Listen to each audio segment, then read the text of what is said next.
আসসালামু আলাইকুম, কেমন আছেন সবাই? সূরা আল আসর পড়ব এবং এর অর্থ জানব। ওয়াল আসরি, সময়ের কসম, ইন্নাল ইনসানা লাফি খুসর, নিশ্চয়ই সকল মানুষ ক্ষতিগ্রস্ততায় নিপতিত।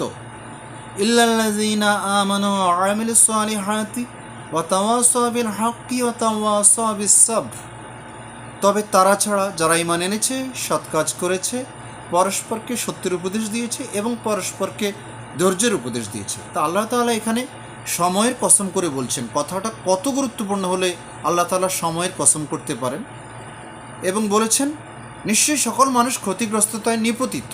শুরুতে সবাইকে বলা হয়েছে, এরপরে বলা হয়েছে তারা ছাড়া যারা ঈমান এনেছে। ঈমান আনা খুব জরুরি, ঈমান আনতেই হবে, এর কোনো বিকল্প নাই।